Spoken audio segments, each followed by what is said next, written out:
Welcome to Style Zephyr, brought to you by the Alec Bradley Cigar Company, home of cigars like Tempus, Coil, Sanctum, Mundial, and Cigar Aficionado's 2011 Cigar of the Year, the Prensado. Makers of premium cigars since 1996. Live true with Alec Bradley. And now your hosts, Kevin Quinn and Arthur Mingo. So there's a wonderful quote that I found just somewhat recently by the international fashion designer Karl Lagerfeld. He does this great interview with Mr. Charlie Rose in 2007, and he makes this quote where he says he loves being with his friends, but if there's anything that he hates among so many other things, he hates being with friends and thinking about the good old days. He hates this because it makes your present secondhand and makes it less important and less special. As folks might know, Mr. Lagerfeld is an international fashion designer, well respected, well adored for his work in his own brand, Karl Lagerfeld, as well as the House of Chanel, as well as the House of Fendi. His career spans 50 years, and he's done a multitude of collections, and he's admired by other international designers, especially such gentlemen as one of my own personal heroes, Tom Ford. So for all the accolades that Mr. Lagerfeld is going to possess for himself and everything that he's built up for himself, I'm going to have to partially disagree with this quote. In the last about week and a half, 2 weeks or so, I recently had the opportunity to finally get out of the store for a little while, and I was able to make it to another international phenomenon, you might call it, CPX Sports out in Joliet, Illinois, one of the premier paintball fields in the world, more than likely the most commercially well-known field in the Midwest. These guys put on their yearly Living Legends event. Specifically, this was Living Legends 10. This is the 10th year in a row that this amazing event is put on. Some of the amazing event, great times by so many people, and having taken sort of an unofficial hiatus from the sport, kind of personal life and career-wise and money-wise, all trying to put my priorities all in a row. Everything else kind of had to take its own little backseat to everything. But at the end of the day, wound up making it out. Got a nice hotel room out there. Managed to crash with my brother. Had a nice dinner out there, and managed to go get some late night tickets to Alien Covenant. I'd give it a 7 out of 10. But I get to run in some of these social circles that are from some of the most kind-hearted, encouraging, and supportive friends that I have ever had. And these are folks from all over the country. These are folks that I maybe get to see at best once, if I'm lucky, twice a year. But we do keep in contact in social media in different forms, one way or the other. And being able to see these folks and them having knowing full well the knowledge of everything that I do as far as my career now, there were some expectations that were put on me when I arrived at this game, which made it for some of the most hysterical, most mild, affectionate razzing ever, which made it that much better to be back and seeing all these folks. And these are folks from all over. They're from all walks of life, from all financial backgrounds, career backgrounds, and whatnot. And the one thing that I appreciated the most, that I really, truly did not see coming, I did not expect it. And even while I was in the middle of this game, in the middle of firefights and gunfights and walking to these different objectives, because in scenario games you need to play and accomplish different objectives in order to gain points, which in turn helps you win the game. But I got approached by so many of these folks who had questions and comments for me that were just so off the cuff, and like I said, I did not expect it. And even the kind-hearted razzing of, where's your wingtips, where's your bow tie, Why aren't I playing in a suit? It was a great time, and I'm sure at this point you can hear me smiling.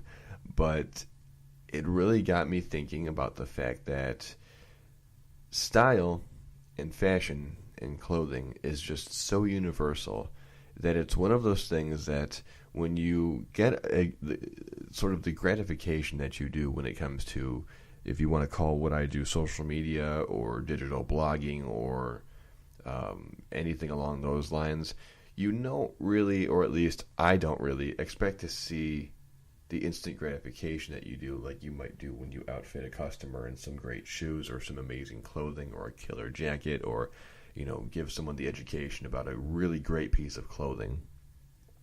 That's instant. It's right there. Like the nature of fashion is to help another person to create a better version of themselves that they did not know could have existed. Sometimes it costs a little bit, sometimes it costs a lot. It just depends on your respective budget and so on and so forth.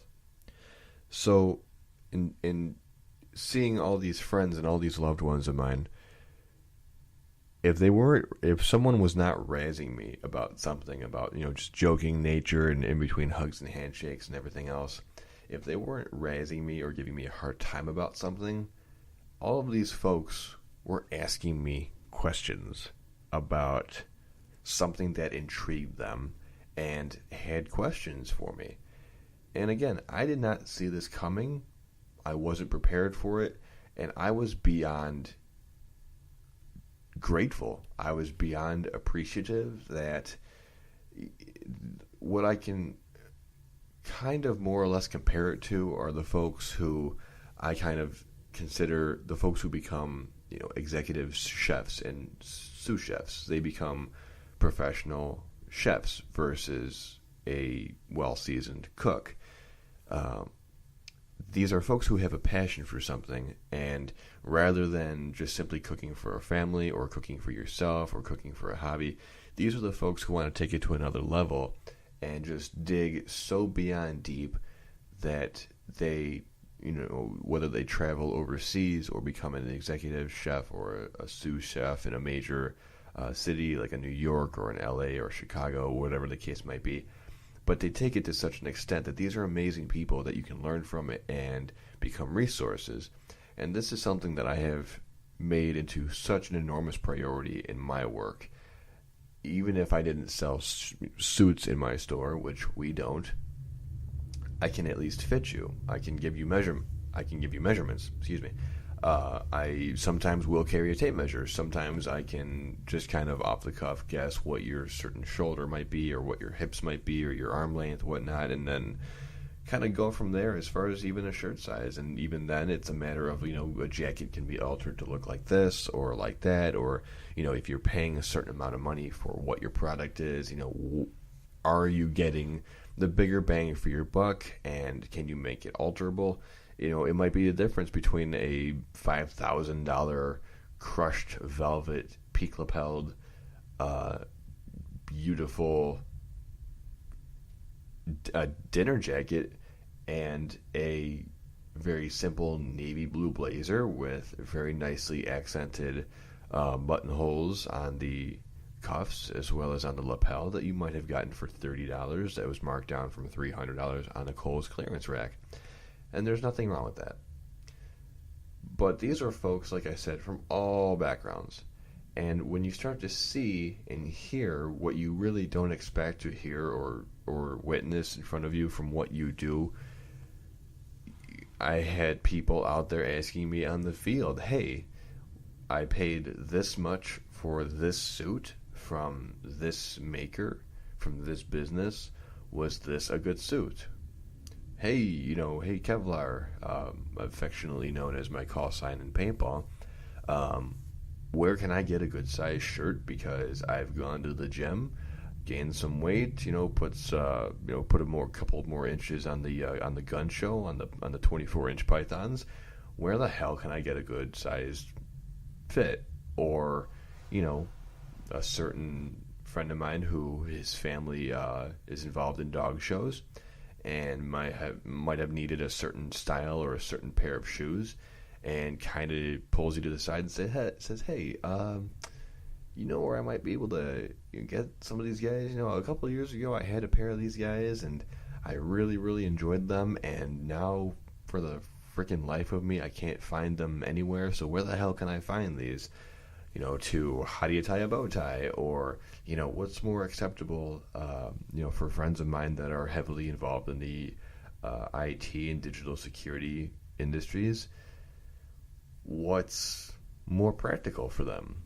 Whether it was you know, where can they get a good fit, reasonably priced polo and a nice pair of khakis, whether they're Dockers or what have you, a nice pair of, you know, slim cut chinos, anything else like that. And even then, at the end of the day, it might be a matter of the weather. You know, would you like to go linen? Would you like to go wool? Would you like to go cashmere?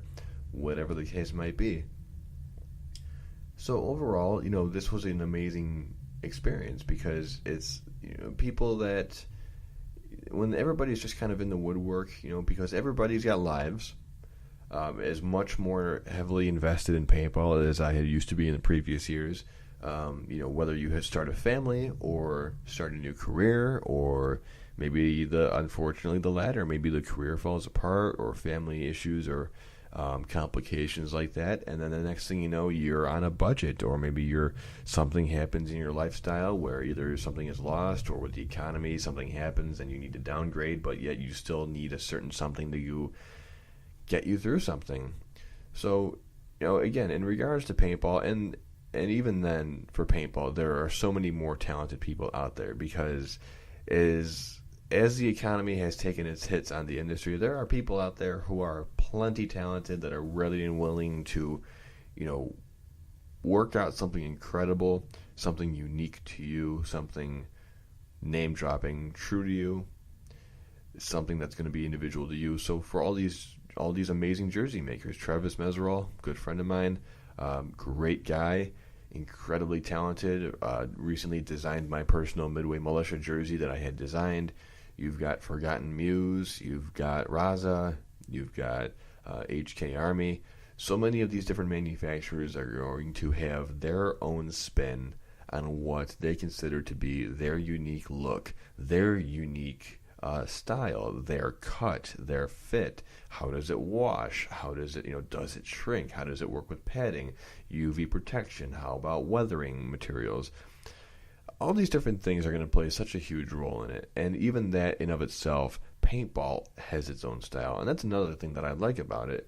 And even having gotten used to wearing over the last few years, you know, more tournament style grade clothing, from pants and harnesses and jerseys and whatnot, these are all things that you kind of play, you know, put into play. And even having my jersey designed, I thought, okay, I wanted to simulate a broken up silhouette of camouflage across a shoulder. So kind of taking my shoulder and my upper body and my upper abdominal silhouette into account, how can I manipulate that for the sake of playing on the field? Because I really don't believe in camouflage all that much in paintball at this point. So what's at least functional and can also at least look good on and off the field. And then not to mention there's also the idea of designing some casual wear, because I've got some t-shirts on the way. So in itself, and paintball is a very niche industry, and it's gotten smaller in the last few years, whether it's a matter of a company going under or one company acquiring another. Paintball is going to have its own style.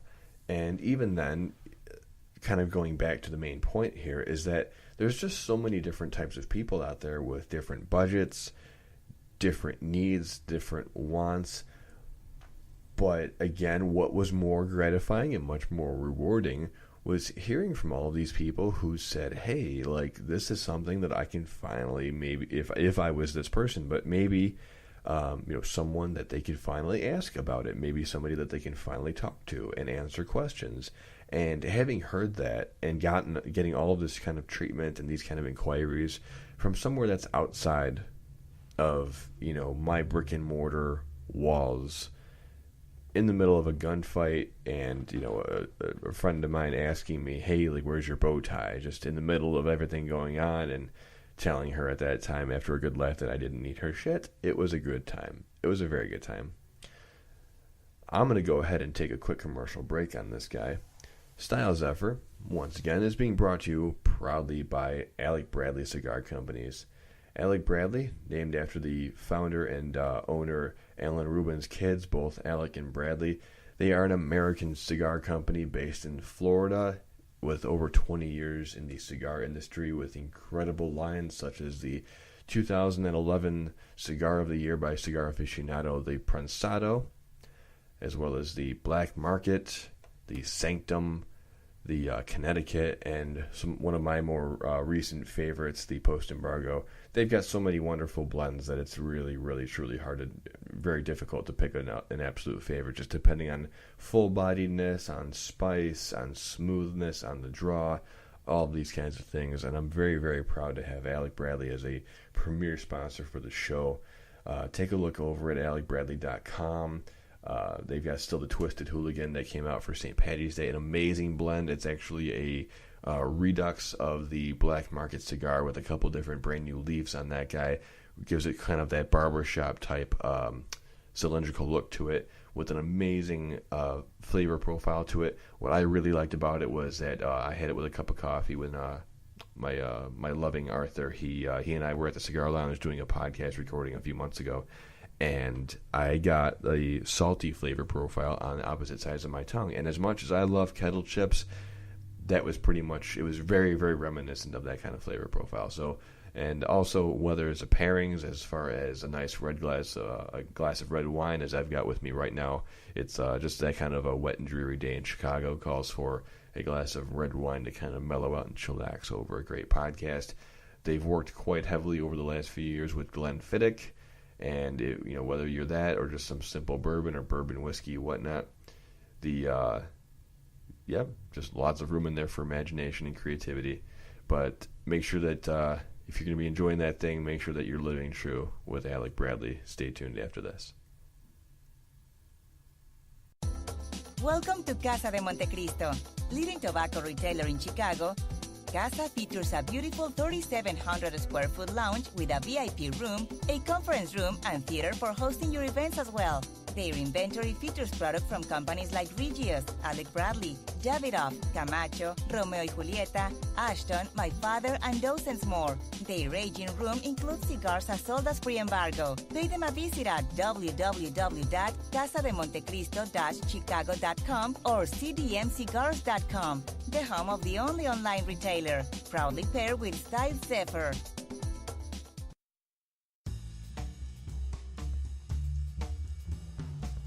Hi, my name is Alan Rubin, and I'm the founder and owner of the Alec Bradley Cigar Company.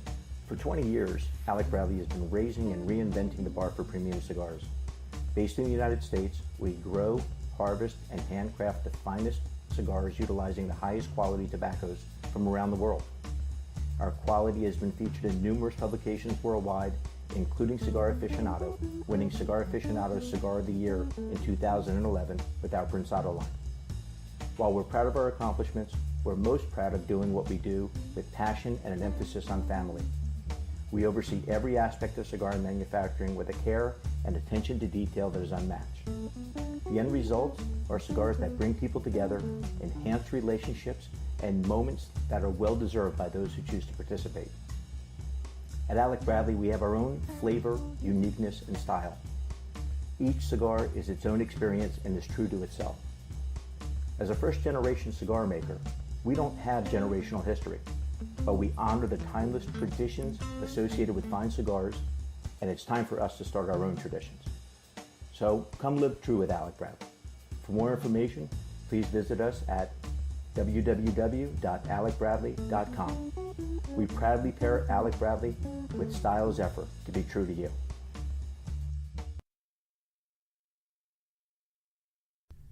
And I'm back. Thank you once again for tuning into this episode of Style Zephyr.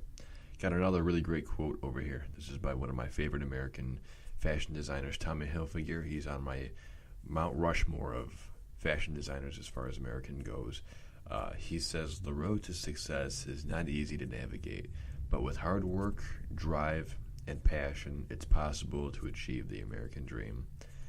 Now, a lot of folks will probably figure that American dream has changed quite a bit over the last century, over the last few decades at least.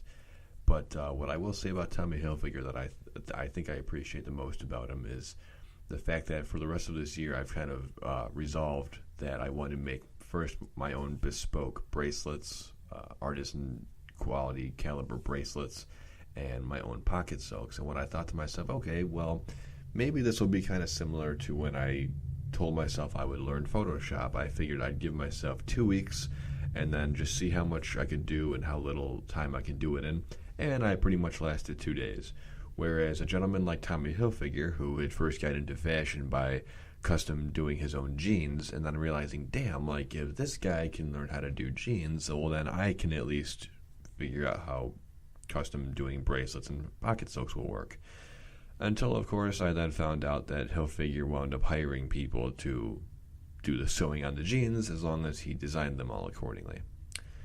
Good times, right? Good times, good times. I want to thank my other sponsor, Casa de Monte Cristo. Casa is the official cigar home of for both myself and Arthur when we want to find a fantastic selection and quality of cigars, hand-rolled as well as machine-rolled from amazing manufacturers such as Alec Bradley, Nat Sherman, Davidoff, Camacho, Arturo Fuente, Romeo and Julieta. Amazing quality selection, a number of walk-ins, a pilons room, which simulates rooms that are basically used for tobacco to heat and ferment itself for achieving a vintage. They do have a vintage vault where the tobacco is kept for a minimum of 2 years at a minimum humidity and a minimum temperature to achieve that vintage so the tobacco can continue to ferment. They do have a basement VIP room with beautiful storage lockers, a movie theater where they've watched the Blackhawks win numerous Stanley Cups in, BYOB policy, beautiful lounge, and very well kept. I will say that about them also. They are very hygienic, and they're always their staff is always doing a fantastic job with upkeep wise as far as the general cleanliness of the lounge goes. Not just not just any mom and pop type place, but a wonderful brick and mortar that you should definitely check out. You can give them a look over at Casa de Monte Cristo, 1332 West 55th Street, Countryside, Illinois, 60525, 8to8cigars.com, Casa de Monte Cristo-Chicago.com, home of the only online tobacco retailer. Kind of in continuing on with this episode, I kind of want to leave it on a note as far as the creativity goes, and talking about the different jersey designers. You've got lots of great options, and even then with who you decide to have your jersey printed with, the only thing I'm really going to say to folks is, consider your style not so much about novelty or cliche, but consider making it something that's a little bit more personal. And that's just my 2 cents. But what I will say about it is that you can get away a lot more with something that's a little bit more sentimental and a little bit more unique to you because it has a story to tell. Not everybody is a predator. Not everybody is skulls and assassins and death and all these different things, because at the end of the day, nobody dies in paintball. It's just like pro wrestling. It's not real. Nobody really goes away. Nobody really dies. No one is really being assassinated. Nobody's being predatored. You don't have a shoulder-mounted cannon. Although if that was true, I would totally apply to be on your team. And even I don't believe in trying out. I will never try out for a team, but I would almost be willing to try out for a team that had shoulder-mounted rocket launchers and cannons. That would be awesome. But as I said before, I've got a couple of different folks that I've got around, and there's no mystery about the super creative and quality skilled people that are in this industry. Whether it's Travis Meserol Designs, who designed helped me design my Midway Militia jersey. You've got Forgotten Muse, you've got HK, you've got Social Paintball, a couple other companies along the way that have gone away and just tried to manufacture more for quantity than for quality. But wanted to kind of give a shout out in regards to Travis. And again, the idea of making your jersey or your team wear be a little bit more personal and not just always some just a novelty. Make it something that's more memorable for you. Make it something that's more special for you. And especially coming from Midway Militia, the idea of it is about 10 years old. it was my best friends and I coming up with this idea when we just couldn't come up with a decent, whether it was Alpha Squad or something, Assassins or anything. Again, we were young, so what did we know? But we wanted to make it something that was special for us, something that was truly relatable. And I'm not sure, I can't take the credit for it, but whomever it was of us, it just kind of stuck with us. And now we're all 30 years old, and this was, we were, late teens when we came up with this. And you don't really have your own money at that time, whether or not you're at legal drinking age, or if that really makes a difference regardless of how old you are. And you've got a lot going on. You're dating, your jobs and everything, so things kind of trickled apart. But as I kind of drifted away from my own paintball interests as of the last few years, kind of thought to myself, okay, I want to bring back this old idea. Now what can I do to kind of make it more special for me? Now, personally speaking, I don't really believe in all that much in camouflage and paintball anymore. If anything, if Dye would actually come out with some dye cam pants my size, and not to mention a combat top, I would be all over that. I absolutely love dye cam. But beyond that, for the most part, I really don't believe all that much in camouflage anymore for paintball. Milsim is just, it's not military, and it never will be. So I've kind of drifted away from that, obviously, for the friends of mine who have seen me in my recent gear. Wearing multi-sham pants has been pretty darn nice, and my Hellions jersey, the colors and everything with the pants went together absolutely fantastic. I loved it, but even then the pants started to fall apart, and thinking, okay, what else can I do? So wound up going with some really nice, I think it was the 2016 Empire Prevail black pants, and I loved how those guys with the classic Woods Ball looks did it with the camouflage, the mossy oak tops, and the black pants. It was just something very, if paintball had a retro, that would be kind of retro. That's what I would consider it. So figuring, all right, at the very least, I want my top to be reminiscent of some kind of camo, because I come from the woods. I don't do tournament paintball. I come from the woods. That's my past. That's my history. Being in Boy Scouts and having made Eagle, I was always camping. One of these days, I'm going to try to go hunting, and I would love to go with some of these friendlier faces from paintball and who live throughout the Midwest. I would love to go play with them. Paco, if you're listening, if you're ever out there, I want to go hunting with you one day. So in figuring that, I thought, okay, well, what else do I enjoy? I like the fact that there are ghillie suits out there that are, for sniper wise. I enjoy the camouflage silhouettes that breaks up the upper silhouette of your upper torso. So I figured, all right, I'm going to go with something that's multi-sham-esque, and I'm going to have it fade across my upper shoulders, down my arms, and make it so that the graphics and whatnot else are going to be clearly visible.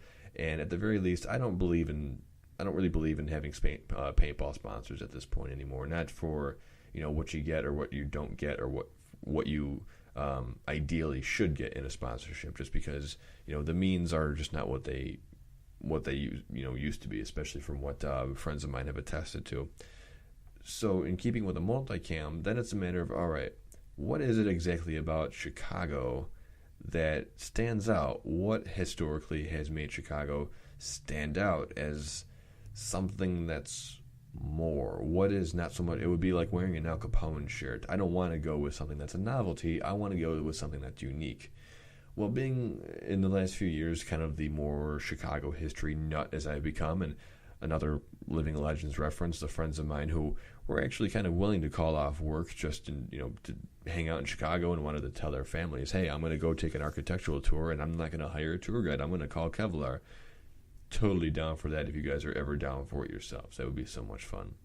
But it kind of dawned on me that when you're in a city life, and fashion designers like Tom Ford who don't believe in wearing flip-flops in an airport, all the way to wearing shorts or whatnot, but mostly the formality of a city life. And the formality of a city life includes, adding to the uniqueness of the scenery around you, and that includes the architecture.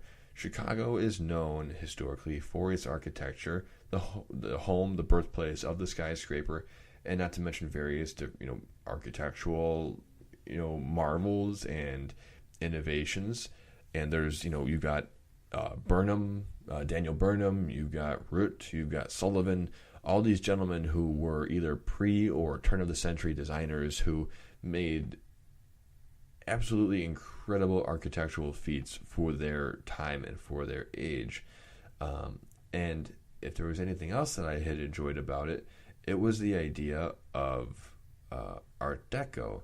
And I enjoy Art Deco for simply, there's an ominousness to it. There's a timelessness to it. There's a mystic to it.